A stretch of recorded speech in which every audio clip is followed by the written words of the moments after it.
제목은 우리는 왜 복음을 전해야 되는가 라는 제목으로 함께 말씀을 나누면서 은혜 받는 시간을 갖도록 하겠습니다. 오늘 본문의 내용을 우리가 다시 한번 성경을 잠깐 우리 같이 한번 보겠습니다. 로마서 10장 13절부터 17절인데 제가 한번 읽어드릴게요. 주의 이름을 부르는 사람들은 누구든지 구원을 받을 것입니다. 그런데 그들이 믿지 않는 분을 어떻게 부르겠습니까? 듣지도 못한 분을 어떻게 믿겠습니까? 전하는 사람이 없는데 어떻게 듣겠습니까? 또 보내심을 받지 않았으면 어떻게 전하겠습니까?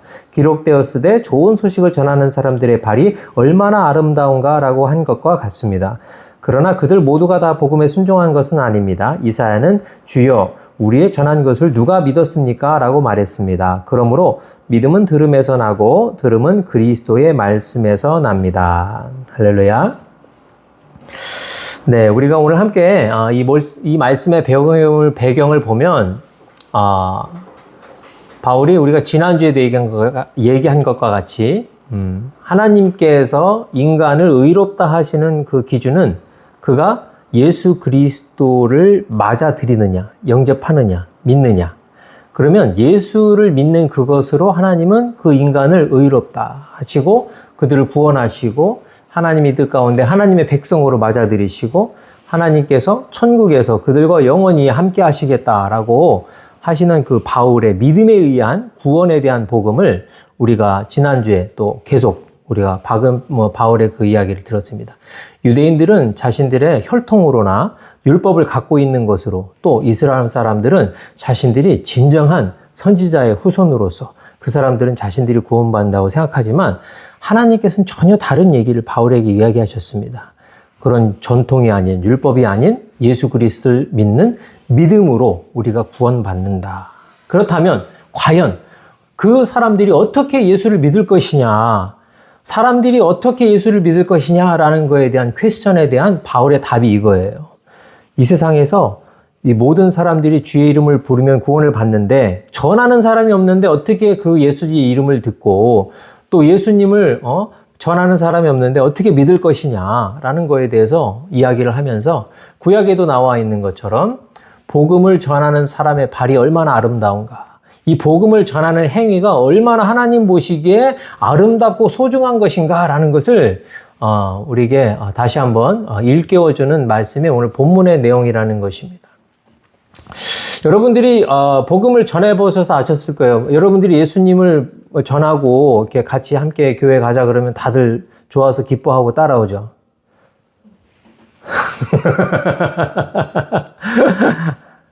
현실은 어때요? 그래. 너 많이 가서 믿어. 그래.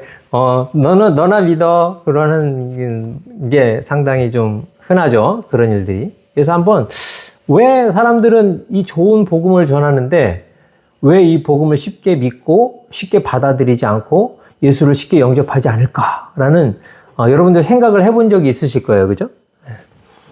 그럼 여러분들 한번 생각 한번 들어볼게요. 사람들이 왜 복음을 전하면 교회 나오는 것까지는 얘기하지 말고 예수를 믿는 거에 대해서 이렇게 좀 퍼스펀드 하거나 아니면 이렇게 좀 거부하고 리젝트 하는가 생각할 때 여러분은 왜 그런 것 같아요?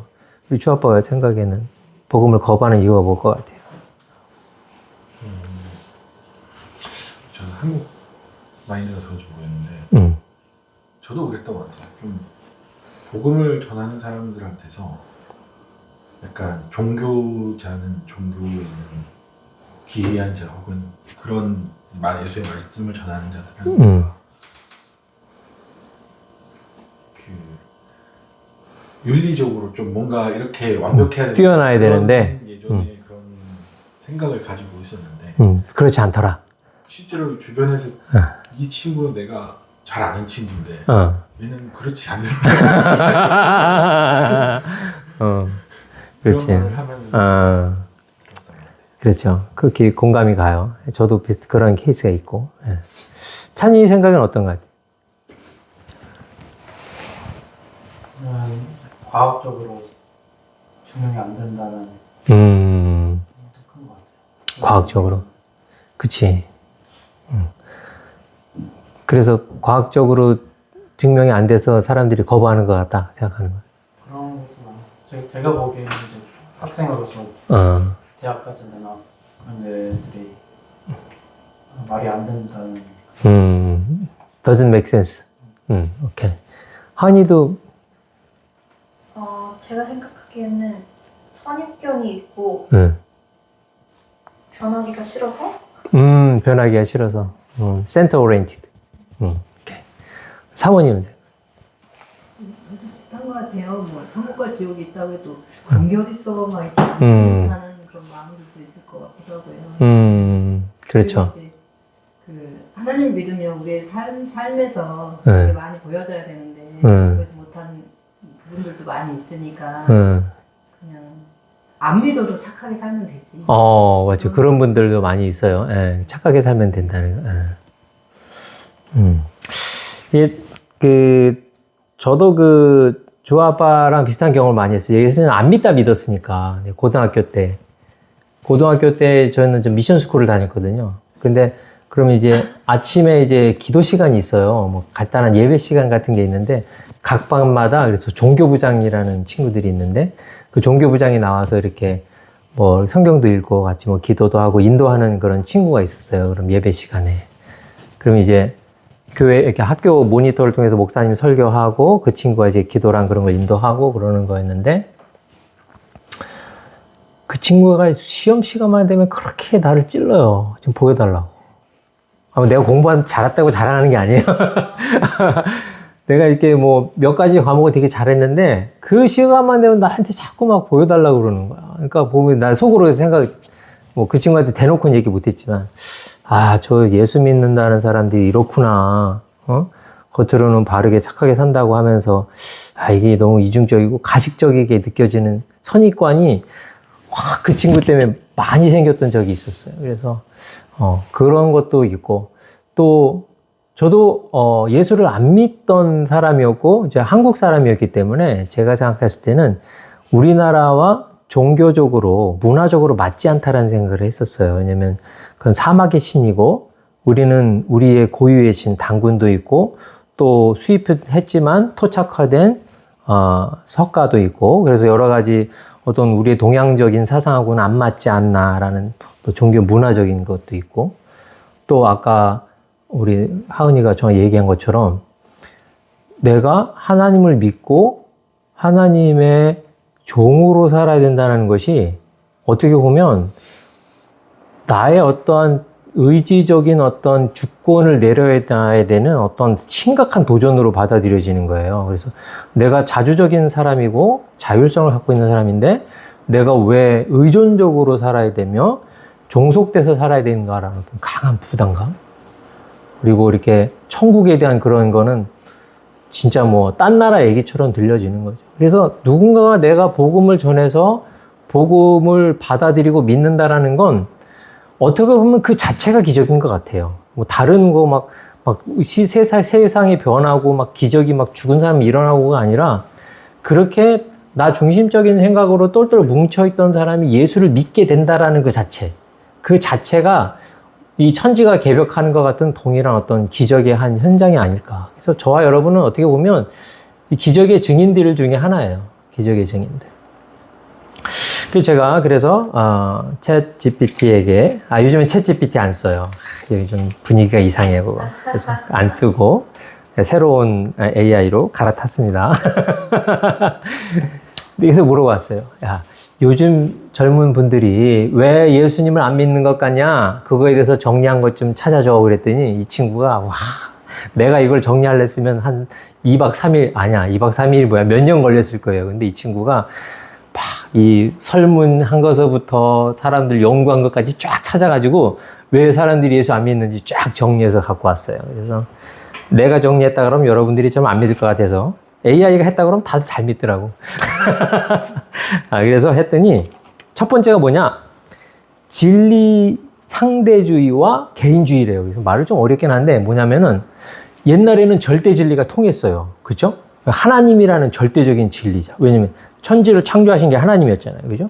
그래서 과거에 이 초대교회에서부터 이 중세시대에 이르기까지 모든 크리스천이티가 하나님의 어떠한 창조적인 섭리에 의해서 절대적인 진리라는 것을 믿고 따라오다가 인간이 르네상스를 통해 가지고 그 절대 진리가 아닌 인간의 자율과 인간의 선택과 또 상대적인 진리가 존재할 수 있다라는 어떤 문해부흥의 시대를 지나서부터 그 이후의 세대들서부터 절대 진리에 대한 이 신용이 팍 내려가는 거예요.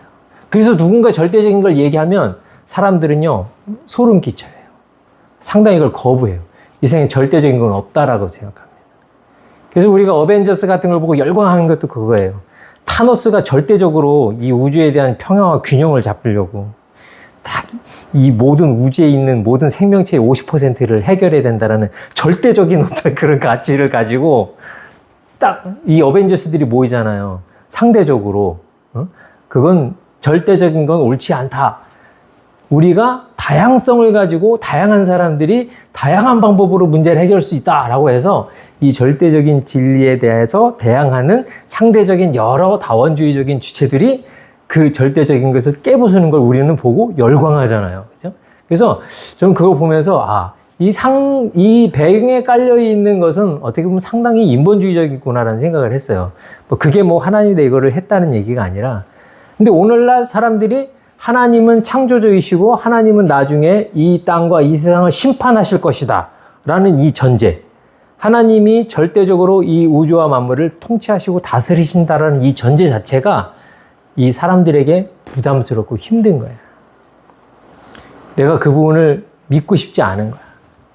상대적인 그 무언가가 존재한다라는 거죠.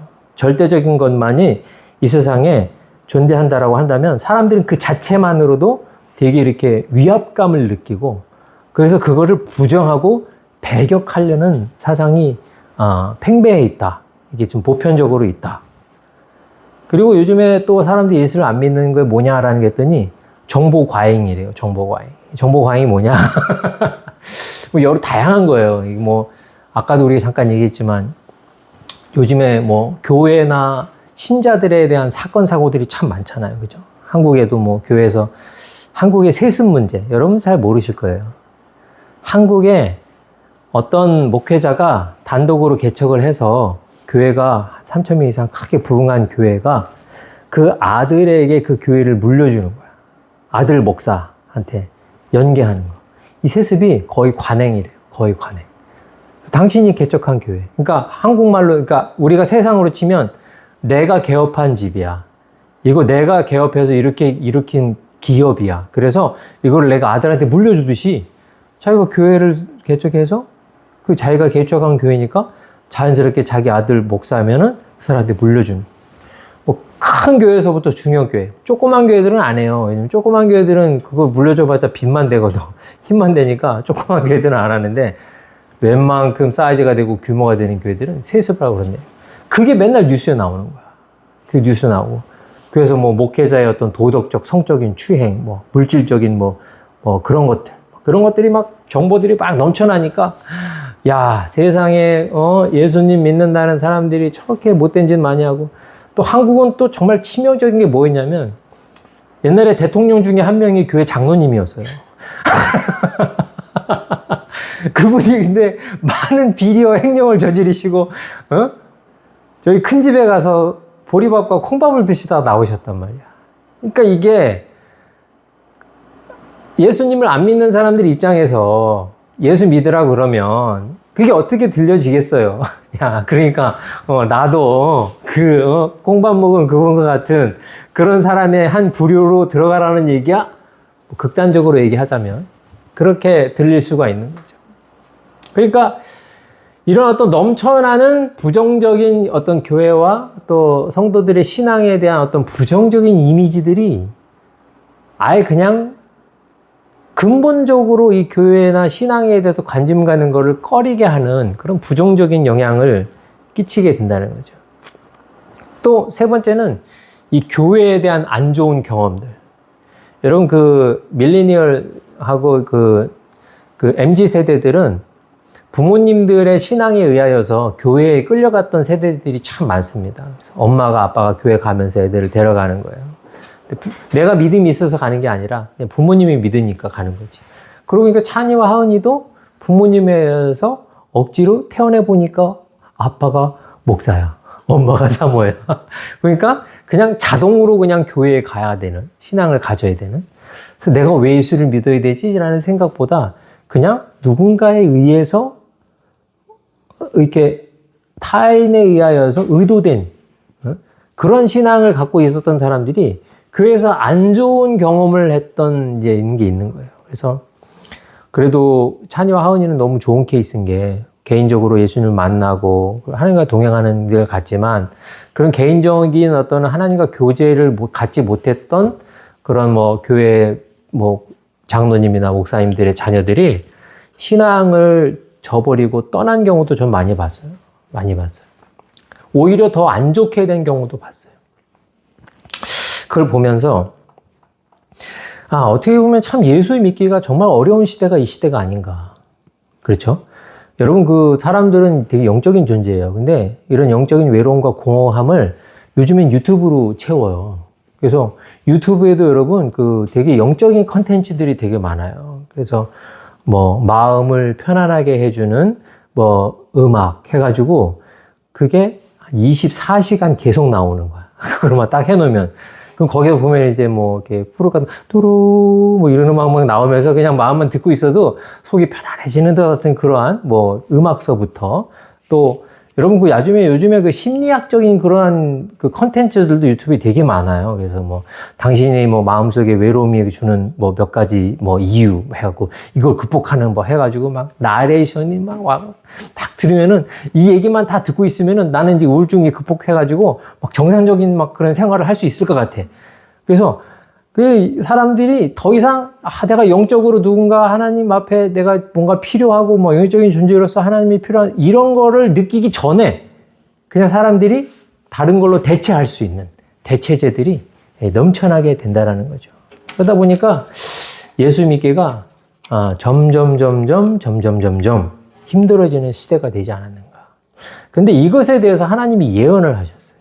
나 깜짝 놀랐어. 우리 성경 한번 찾아볼 거예요. 마태복음 22장 2절부터 22장 10절까지. Matthew chapter 22 verse 2 through 10. 자, 우리 주 아빠가 한번 읽어 주실래요? 저희를 위해서. 2절부터 네, 10절까지. 제 성경 좀 달라가지고. 좋습니다. 하늘나라는 자기 아들을 위해 혼인잔치를 베푼 임금에 비길 수 있다. 임금은 종들을 지켜 혼인잔치에 초대한 손님들을 불렀으나 손님들이 오려고 하지 않았다. 그래서 임금은 다른 종들을 더 많이 보내면서 이렇게 이랬구나. 초대한 사람들에게 가서 이제 잔치 준비가 다 되었다니 말하였다. 가장 문소와 동안을 잡고 준비를 마쳤으니 잔치에 오라고 하라. 그러나 초대받은 사람들은 전부에 많은 장면을 하고 저마다 자기 일을 하고 있다. 한 사람은 밭으로 일하러 가고 한 사람은 전달을 하러 갔다. 나머지 사람들은 종들을 붙잡아 때리고 죽였다.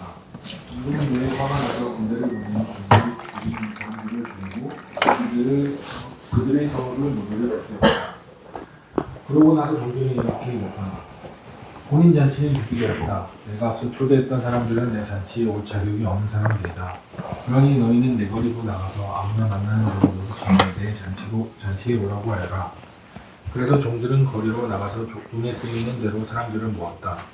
종들은 이 사람들을 잔치가 차려져 있는 곳으로 데리고 왔는데 그 가운데에는 선한 사람도 있었고 악한 사람도 있었다. 그래서 잔치집은 사람들로 북적대었다. 네, 아멘. 감사합니다.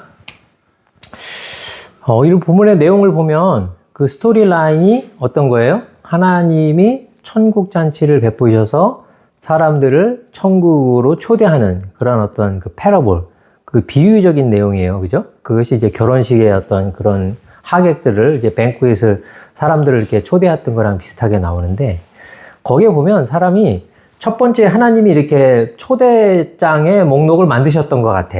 그래서 왕이. 그래서 그 종들을 보내서 그 목록에 적혀 있는 사람들에게 그 사람들을 이제 잔치에 오라고 초대를 했는데 그게 이제 자격이 되는 사람들이야. 그러니까 요거를 만약에 요즘의 시대로 우리가 해결해 생각을 해본다면 로마서에 나오는 바울의 비유를 볼 때에 이거는 유대인일 가능성이 좀 있어요. 유대인들. 왜냐하면 아브라함의 후손들, 그죠?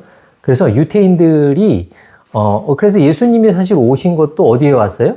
유대인으로 오셨잖아요, 그죠? 유대인으로 오셔서 유대인들에게 예수님께서 복음을 전하러 다니셨어요, 대부분. 그런데 어떻게? 유대인들이 예수님을 믿었어요, 안 믿었어요? 안 믿었죠, 안 믿었어요. 이유가 세 가지가 나와요, 보니까. 그 사람들이 이 혼인잔치에 오지 않은 이유가 뭐냐면, 첫 번째는 완전 개무시. 그냥 not in my mind. 내 생각엔 그냥 없어. 이건 그냥 무시하는 거야, 이건 무시하는 거야. 이유도 없어요. 그냥 무시하는 거야. 그죠?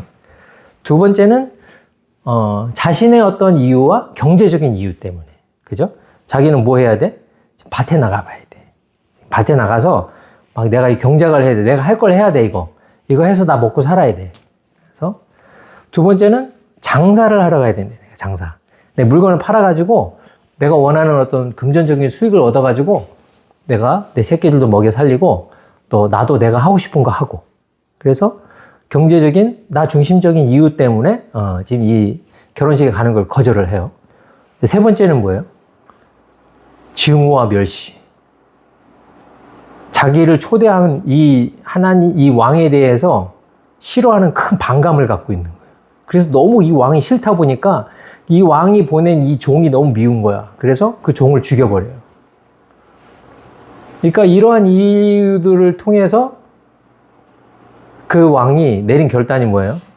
리벤지 하는 거죠. 뭐 밭 갈러 간 사람을 어떻게 했다 얘기 나오진 않지만 적어도 내 보낸 종을 죽인 사람들을 리벤지해서 가서 응징하는. 그래서 이스라엘의 역사에 다른 외부의 세력에 의해서 이스라엘 민족이 고난을 당하는 역사가 있습니다. 많이 있어요. 그런데 그리고 나서 이 왕의 결정이 우리가 오늘 주목해야 될 부분이에요. 그죠? 내가 원래 초대하려고 했던 얘네들은 자격 미달이야. 그래서 이 하인들을 시켜서 어떻게 하라 그래요?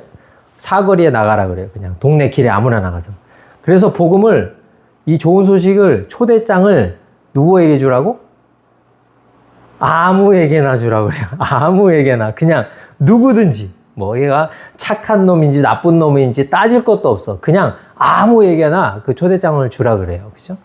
그래서 천국잔치에 온 사람이 누구예요? 나? 나요, 나. 여러분이에요. 우리예요, 우리. 우린 유대인이 아니에요. 혈통으로 아브라함의 자손들이 아닙니다.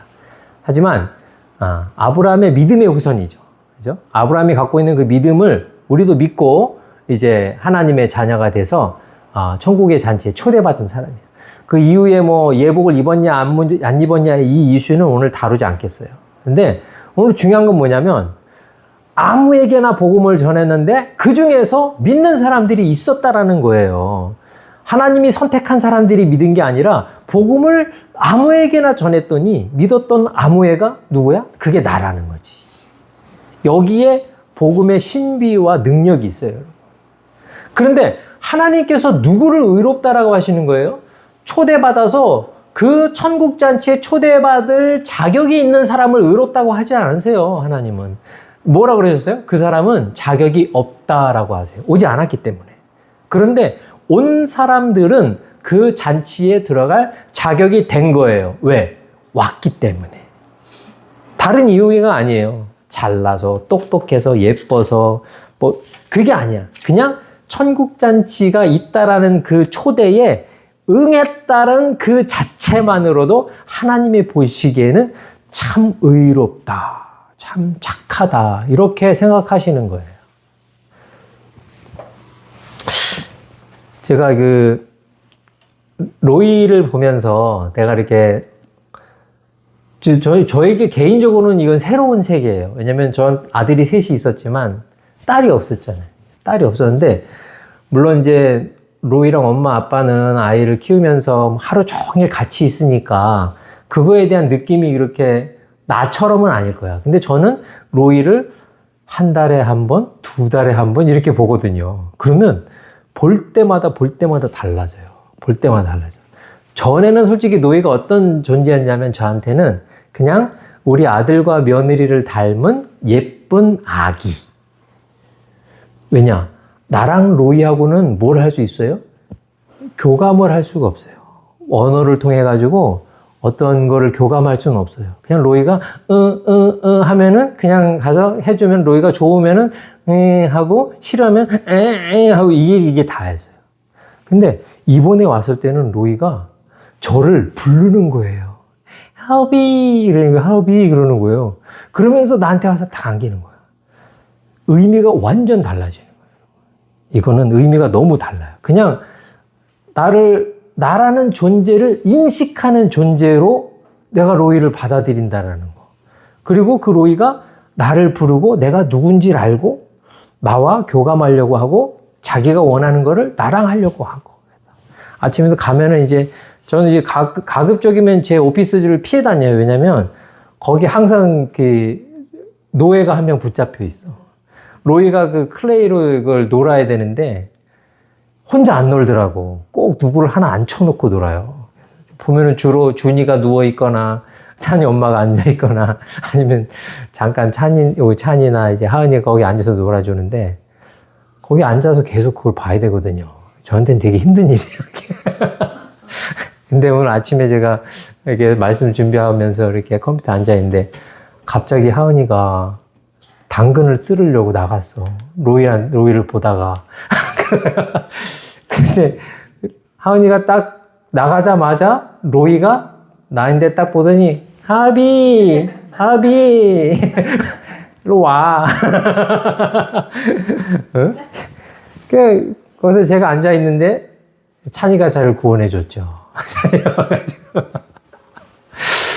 근데 제가 이걸 왜 농담처럼 얘기하냐면 로이가 전에 내가 누군지를 몰랐을 때는 제가 그냥 그렇게 도망 다녀도 로이가 크게 개념을 안 갖고 있었어요. 근데 이제는 로이가 내가 누군지 알아요. 할비라고 정확하게 알아요. 정확하게 알기 때문에 내가 더 이상 도망 다니면 안 돼. 왜냐면 이제 로이가 나라는 걸 생각하니까. 그럼 로이가 뭐라고 생각해? 내가 지능놀이 할 때에 도망가는 인간. 할비. 이게 전에는 그냥 그 인간이었어. 근데 나의 존재가 누군지 아는 거야. 그러니까 이 의미가 달라지는 거예요. 근데 이 의미가 달라진다는 건요, 저는 어떻게 보면 하나님께서 인간이 하나님이라는 이름을 부르는 것, 예수님의 이름을 부르는 것이 저는 하나님에게 되게 중요한 의미일 것 같아요. 전에는 그냥 하나님이란 존재를 모르고 예수님이란 존재를 모르고 그냥 피조물로서 그냥 의미 없이 관계없이 살다가 어느 날 예수 그리스도를 믿고 하나님이 아버지 되심을 고백하고 하나님께 나오는 인간은 더 이상 그 누군가가 아니에요. 이 존재가 달라요. 의미가 달라져요. 이 세상에 수많은 아이들이 있지만 내가 낳는 아이, 내 이름을 부르는 아이, 나를 아버지라고 부르고 나를 엄마라고 부르는 그 아이는요, 특별한 존재예요. 이 아이를 위해서는 무엇이든지 할 수 있어. 무엇이든지. 내 심장을 꺼내서 아이에게 필요하다면 줄 수 있는 게 그게 부모의 마음이에요. 하나님의 마음이 그 마음이에요. 그래서 우리는 이 복음을 전하고 전도하는 게 어떻게 보면 참 남들이 듣기 싫어하는 거 억지로 해야 되는 정말 어떤 의무감과 십자가와 같은 어떤 그러한 행위일 수도 있지만 이 복음이라는 것은 하나님의 입장에서 보실 때는 나 자신을 주어도 아깝지 않은 너무나도 소중한 존재 그 누군가를 하나님께 인도할 수 있는 유일한 방법. 그래서 하나님께서 이 복음을 전하는 사람의 발걸음을 정말 아름답다라고 하시는 거예요. 아름답다. 여러분 성경에 하나님의 나라에 대해서 예수님을 믿고 구원받은 것 자체가 너무나 귀한데 이 구원받은 백성들에 대한 이 구원받은 하나님의 자녀에 대한 약속에는요, 다른 약속이 있는 게 아니라 이 복음을 전하고 영혼을 구원하는 것이 하나님께서 가장 기뻐하신다라는 약속, 온전한 진정한 약속이 들어있어요. 그래서 예수님께서도 제자들을 다 모아놓고 그래, 너네들 구원받았어 이제. 하나님 믿고 나도 믿고 구원받았어. 그러면 지금부터 너희들이 할 일이 뭐야? 땅끝까지 이르러 뭐 해라? 복음 전해라. 복음 전해라. 복음 전해라. 이거예요. 다른 거 없어요, 여러분. 그래서 여러분, 오늘 아침에 제가 집사람한테 나의 사랑이 시험당했어요. 뭐였냐면은, 집사람이 이제 한 2년 전에 우리가 텍사스로 우리 그 현인에 우리 놀러 간 적이 있었어요. 이렇게 식구들 다 놀러 가서 옷가게에 들려가지고 이제 옷을 하나씩 샀어요. 그죠? 그때 하은이는 그때 니트 같은 거 그렇게 하나 사고, 사모님은 모셨는데 기억이 안 나는데, 집사람은 그때 이렇게 나팔바지 같은 청바지를 하나 샀어요. 이렇게 뭐 꼭 오늘 입고 있는 그걸 샀어. 사가지고 막 다들 막 예쁘다고 막 이렇게 막 립 서비스 해주고 막 좋은데, 한 번 딱 입고 안 입더라고. 그래서 근데 오늘 딱 입었어요. 그래갖고 제가 볼 때는 처음 입은 건데, 그래서 그거 입었네. 아, 이쁘다. 그랬더니 지난번에도 입었는데 관심이 없구나. 아, 이거 조심해야 돼. 이거 여러분 관심 없구나. 이거 이게 그냥 여기서 끝나는 게 아니야. 이게 또 언제 거냐면, 내 지난번에 머리 깎았는데 준이는 알아보는데 자기는 못 알아보더라. 이게 딱 나오는 거야. 이거 못 알아보더라. 이거 큰일 났어. 이거 이제 여러분, 이거 정말 이거 조심해야 되는 거예요. 이거는 아주 위험한 상황이에요. 이럴 땐 지금 빨간불 들어온 겁니다. 이때를 어떻게 넘기느냐가 앞으로의 우리 삶에 얼마만큼 그 위험이 있느냐, 그걸 좌우하는 중요한 순간이에요. 찬이도 이거 명심하게 기억해야 돼. 이게 복음만큼 중요한 거야. 응? 그래서 여기서 그럼 여러분 어떻게, 이런 상황에서 어떻게 얘기해요? 우리 주 아빠는 어떻게 빠져나와? 이런 상황에서. 포기했네. 포기했어. 그럼 안 돼. 응? 처음부터. 야, 진짜. 하나님께 감사해. 찬이는 이제 그런 상황이 어떻게 해야지? 바뀐 거 없어?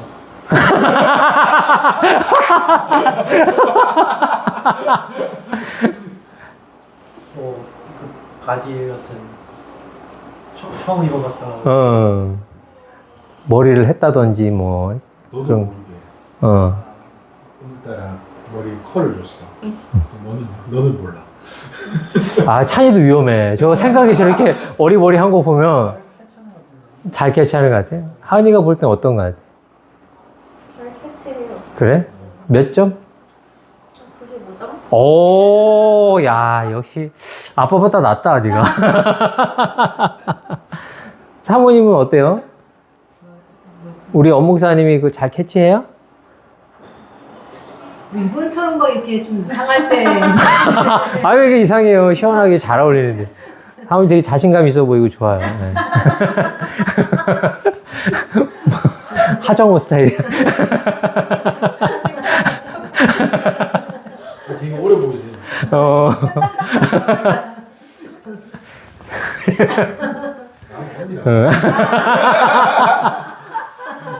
감사합니다. 근데 이건 진짜 맞는 얘기인 것 같아. 그러니까 내가 관심이 있으면 얘기 안 할 수가 없어요. 그죠? 관심이 없으셨던 거예요? 근데 관심이 없어서가 아니라, 집사람이 머리 깎은 거를 그날은 내가 너무 일하고 나서 피곤해가지고 내 시야가 이렇게 넓지 못하고 이렇게 좀 이렇게 앞에 이렇게 좀 좁아져 있는 상태? 내 컨디션의 문제였던 거지. 사랑의 문제가 아니라. 근데 내가 관심 갖고 살아있는 거를 캐치 못한다는 건 사실 이거는 있을 수 없는 일이야. 있을 수 없는 일이야. 왜냐면 내가 관심 갖고 살아가는데 캐치 못했다? 그럼 이거는 진짜 심각한 거야. 그래서 깊이 반성해야 돼, 진짜. 그래서 그게 지적을 받았을 때는 절대로 피해가려고 잔머리를 굴리면 안 돼. 그냥 딱 해서, 그랬었구나. 내가 왜 그랬을까? 너무 미안하다. 맛있는 것도 사주고, 선물도 사줘서 그걸 리커버리 해주고, 항상 기억해줘야 돼. 그게 남자들이 가끔 그래. 그거네. 이런 사람들은 큰일 날 사람들이야. 그래서 그걸 인정해주고. 근데 이게 남자들은 솔직한 얘기잖아요. 나는 뭐 그런 사람은 아니지만, 어떤 사람들이 컴퓨터 게임 좋아하는 사람들은 그 컴퓨터 그래픽 카드가 그 사람들한테 되게 이렇게 중요한 거예요. 그래서 신제품이 나오면 그걸 꼭 갈아타야 돼. 그래서 우리 조카 중에 한 명도 거기에 꽂힌 놈이 있었는데, 이놈이 새로운 그래픽 카드를 바꿀 때마다 옛날 걸 우리 아들들한테 주는 거야. 그래서 아들들을 거쳐서 그게 누구까지 와요? 나한테까지 와요. 내가 쓰고 있는 그래픽카드가 제임스가 버린 그래픽카드예요, 지금. 네. 중요하니까, 관심이 있으니까. 그래서 뭐, 옷에 꽂힌 사람, 차에 꽂힌 사람, 뭐, 컴퓨터 게임에 꽂힌 사람. 이게 남자들은 되게 단순하거든. 내가 관심 있는 거에 꽂히면, 그거 이렇게 관심을 가요. 연구까지 해, 조사까지 해. 근데 내가 사랑하는 사람, 와이프, 아이, 그런 것도 마찬가지죠. 관심 갖고 보면 당연히 그게 보이는 거지. 뭐 저처럼 피곤해서 시야가 잠시 좁아질 수 있는 그런 버그가 좀 생길 수는 있어도 절대로 잃어버리면 안 되는 그런 거.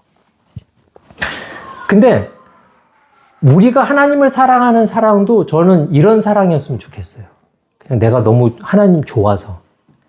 그래서 나는 우리가 복음을 전하는 이유가 막 원대하게 막 내가 복음을 전해서 인류를 구원하고 막 하나님 나라 넓히고 뭐 영혼 구원하고 막 이러지 않았으면 좋겠어. 이게 너무 헤비해. 우리 삶이 너무 심각해요. 저희가 그냥 우리의 삶에 주어진 삶을 살면서 우리가 복음을 전하는 이유가 그냥 그거. 나를 위해서 십자가 지신 예수님이 너무 고마워서. 그리고 그 하나님이 너무 사랑스러워서. 그 하나님이 제일 좋아하는 거. 뭐 다른 거 묻지도 않고 따지지도 않고 하나님이 그냥 제일 좋아하는 거. 그냥 복음 전하는 거. 내가 이 복음을 전하면 지 사람이 이걸 문화적으로 싫어할까, 가치적으로 싫어할까, 뭐 성편적으로 싫어할까, 뭘 싫어, 이거 따지고 막 이러고 막 머리 복잡해가지고 막 머리 쥐나고 이럴 게 아니라 내가 그냥 순수하게 어린아이처럼 너도 예수 믿었으면 좋겠다. 내가 예수 믿고 너무 행복한데 너도 그냥 나처럼 예수 믿었으면 좋겠다. 이렇게 전할 수 있는. 그래서 복음이라는 것이 여러분 너무 막 사회적으로나 우리가 신앙인으로서 막 의무적으로 막 내가 싫은데 막 억지로 막 허벅지를 막 바늘로 찔러가면서 막 억지로 해야 되는 이런 행위가 아니라 자연스럽게. 왜 복음을 전해? 다른 거 없어. 내가 예수님을 사랑하니까. 예수님 때문에. 우리가 인간을 어떻게 사랑하겠어요? 나 자신을 사랑하기도 힘들 때가 있는데. 그래서 여러분 자신도 어쨌든 막 믿고 막 진짜 막 미워 죽겠잖아. 그래서 자신이 싫어서 자기의 생명을 막 포기하는 사람들도 많아요. 이런 이 시대에 우리가 왜 복음을 전해야 되느냐. 구구절절 성경에 보면 복음을 전해야 되는 왜 이유가 막 몇 배까지가 나와요. 이래서 복음을 전해야 되고, 이래서 복음을 전해야 되고, 막 하나님 명령이니까 뭐니까 뭐 할까 전하고. 그게 아니라 그냥 저와 여러분이 하나님과 예수님을 좀 더 깊이 사랑하면 그거 하게 돼 있는 것 같아요. 복음 전하는 거. 지금은 로이가 몸에 좋은 거 어떻게 먹어야 되는지 잘 몰라요. 그래서 아침에 밥 먹는 모습을 이렇게 쫙 보면은 로이의 밥그릇 앞에 이렇게 여러 가지가 있어요. 오늘도 아보카도랑 이렇게 그 베이글에다가 크림치즈 올라간 거랑 뭐 이렇게 블루베리랑 이렇게 딸기랑 있었어요. 근데 로이가 크림치즈에 꽂혔네. 다른 거는 먹는 둥 마는 둥 하는데 이 베이글을 같이 먹으면 괜찮은데 베이글에 붙어 있는 크림치즈만 핥아 먹고 있는 거야. 이거 보니까 엄마 아빠가 마음이 좋아요, 안 좋아요? 안 좋지. 그래서 막 아보카도 먹어봐, 아보카도 먹어봐 그러면 아보카도를 사람들 눈치를 보다가 한 입 먹었어. 그랬더니 막 할머니랑 할아버지랑 삼촌이 아이고 잘했다, 아이고 잘했다 하고 막 좋아하는 거예요. 얘는 뭐 얼떨결에 막 다들 너무 좋아하는 것 같으니까 분위기에 휩싸여서 3숟갈을 더 먹었네. 아보카도를 그냥 3숟갈을 다 먹었어. 근데 로이가 먹고 싶었던 건 뭐예요? 크림치즈. 근데 이거를 난 참 희한하네. 그냥 크림치즈 달라고 그러지 않더라고요, 로이도. 얘가 이거를 애둘러서 크림치즈를 달라 그러는 거야. 이거를 이제 베이글을 갖고 엄마한테, 그러니까 하은이가 또 이거 모르는 척 하는 거 봐. 세상에. 눈치가 구단인데, 로이 뭐 줄까? 로이 뭐 줄까? 크림치즈인 게 뻔한데, 계속, 이거 줄까? 저거 줄까? 하고, 사과 줄까? 그래, 다른 거 줄까? 그러다가 나중에 로이가 삐졌어요. 크림치즈 달라 그러는데 안 준다고 그냥 한참 있다가 그냥 울고 막. 응?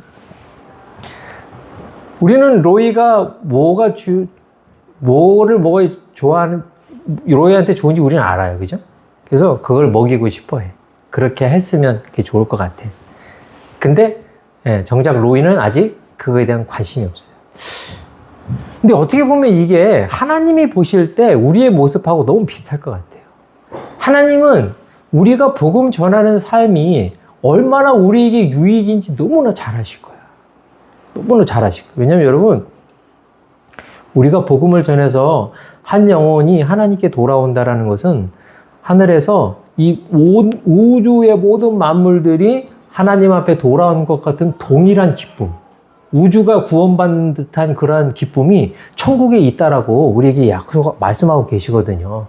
근데 그 기쁨을 맛보고 그 복음 가운데에서 그 복음을 전하고 나도 누리고 살아가는 너무나도 정말 강력하고 좋은 확실한 우리를 위한 기프트, 복음을 전하는 것.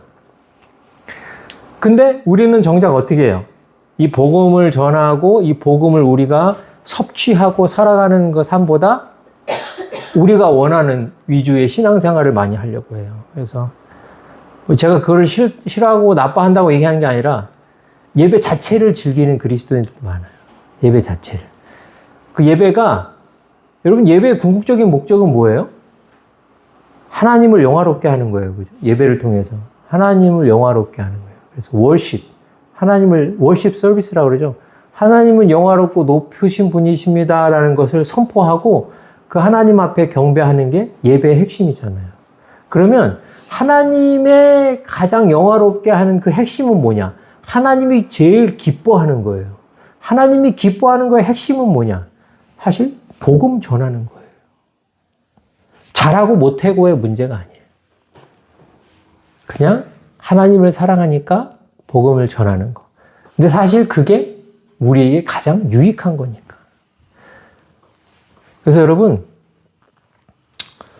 우리가 복음을 왜 전해야 될까? 이걸 생각하면서 이걸 하지 말고 그냥 생각 없이 오늘 저 사람 만났으면 복음을 전해야 돼요. 왜? 우리가 하나님을 사랑하니까. 왜? 하나님이 그걸 제일 좋아하니까. 집사람이 얼마 전에 1:1 제자 훈련을 끝내고 꽃다발을 선물을 받았어요. 꽃다발 선물을 받았는데 여러분 그 카네이션이 진짜 오래 가더라고요. 다른 꽃들은 한 화병에 꽂아 놓으면 길게 가면 한 열흘? 보통은 한 일주일이면 시들어요. 근데 이 카네이션은 보니까 와, 한 3주를 가는 것 같아요. 카네이션이. 그래서 야, 다음부터 꽃 선물하려면 카네이션 해야 되겠다 생각을 했어요. 근데 그거는 누구 생각이에요? 그냥 내 생각이지. 그 사람이 카네이션을 좋아하는지 아닌지 모르잖아. 그냥 꽃이 오래 간다고 그냥 그걸 사주면 그게 꽃이에요? 그 사람이 좋아하는 꽃을 사줘야지. 우리 집사람은 장미꽃을 좋아해요. 장미꽃은 그러면 야, 이 카네이션이 오래 가니까 카네이션을 집사람한테 사줘야지. 그러면 이건 바보 같은 사람이야. 하은이는 튤립을 좋아해요. 그러면 하은이한테는 뭘 사줘야 돼? 카네이션이 오래 가니까 카네이션을 사줘야지. 한 대 쳐 맞는 거예요. 하나님한테도 우리가 그래, 내가 찬양 목소리가 좋으니까 하나님께 목소리를 드려야지. 물론 뭐 그것도 감사하고 좋은 일이긴 한데 하나님이 좋아하는 거 드려야지. 응?